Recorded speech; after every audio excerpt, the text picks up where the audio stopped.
guest is one of the country's best-loved actors. He starred in such hits as Auf Wiedersehen, Pet, Mike Leigh's Secrets and Lies, not forgetting the Harry Potter films. Now he's back on our television screens in a new comedy drama written by the one and only Caroline Aherne. Behind me are hundreds of mourners, all here to say goodbye to one of the region's most colourful figures, Tommy 2-Ton Stafford. There I am, look! That's me! Yes, look, you can see me Bluetooth! No way! A former dinner lady. And Bit of an old girth with Tommy. With me, you get the density. Believed to have been from comedian God rest his soul, but Tommy Stafford was an out-and-out con artist. That should have been my funeral. Please welcome Timothy Spall.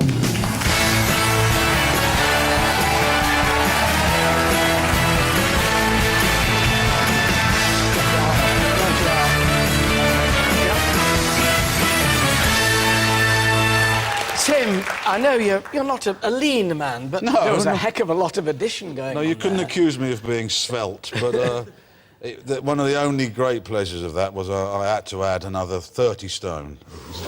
Goodness me, so how did they do it? Did you just get into something? Big breakfasts. Big breakfasts. I had a full prosthetic makeup and like an 8-part fat suit and these prosthetic arms that went on, and so I was sort of incarcerated in this fantastic, cleverly designed thing, and being claustrophobic, that wasn't helpful either. Oh, my goodness. Now, a lot of actors say they hate acting, for instance, with a false moustache on, because it sort of mucks up your upper lip and your expression. That's even worse. I mean, if it's starting up here somewhere, did you find it kind of inhibiting in terms of acting? Well, once it was on, because he's a very particular type of character, he's a huge man, but he had a very light touch, you know. It's like that, you know.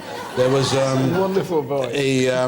As soon as I got it all on and we did the makeup and the whole process of getting ready and everything, it was all part and parcel. On the set, I was always half in and half out of character, because I was sat in this chair, you know, with me grab a stick, picking up sausage rolls here and things there and things over like that. And I got 3 like things down here that had 3 different remote controls. Oh, let's watch Jeremy Kyle. What's he got to do?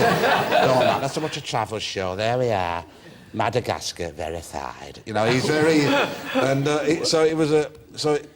after the whole gear was on, and they gave me a special little shirt with a pipe of cold water through it. Oh, so you were cool. So it was, and it was the middle of the bloody summer as well. Mind you, it was Rochdale, so he didn't get on. Now, the premise of the story is what? This is the fattest man making a lot of money out of him, or other people making a lot of money out of him. His friend, his best friend, who is a cab driver stroke entrepreneur, works him as an act. He's advertised as the fattest man in Britain. And Bobby Ball plays this character, Maurice Morrissey, who then picks people up from Rochdale Station and brings him as the 8th wonder of the world.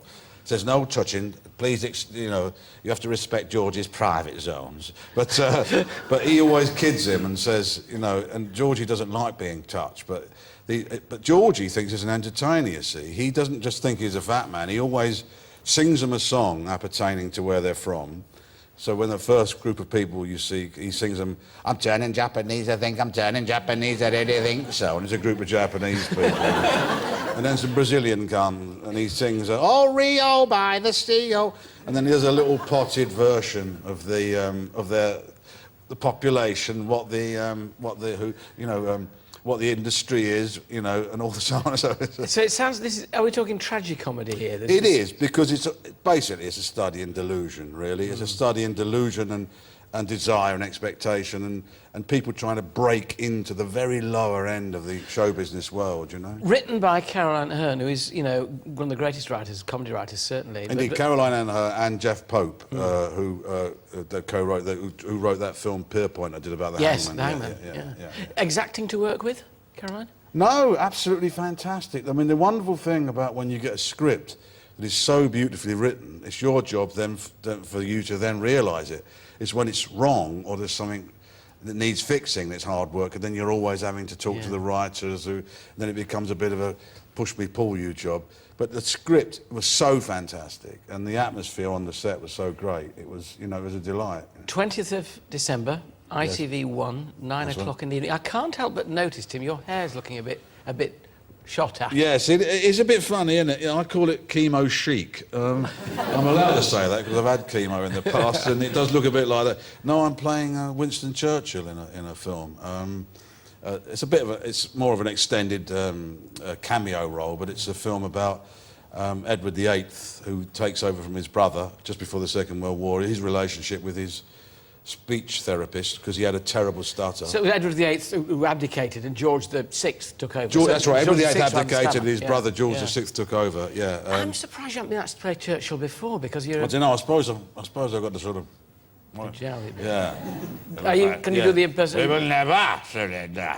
Yeah, quite good. Well, I hope so. I was saying to an actor, yes, quite good. Yeah, quite good. It's called Damned with Faint Praise. Yeah. You're a dynasty now. You have Rafe, your son, who's also a lovely boy. doing incredibly well for himself. Yeah. So, do you have to be careful not to offer too many handy hints, or does he ask for them? No, I never do. I never handy any. I've never. I mean, the only way is. The only advice I've ever given him over the years is through him watching me shouting at the television when I've had too many wines, you know. Get off, that's rubbish, that's crap, no. But I know if it will tend to be advice about, oh, this person's like this person's getting on my nerves.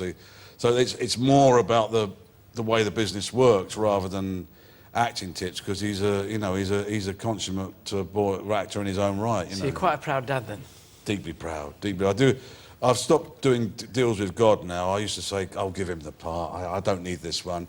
Give him that one. If he gets that one, I won't get that one. But now he's established himself, so I don't have to I do deals with God in other ways. You know? Yeah, give me one now. Well, you've got a great one. Well, I didn't mean it.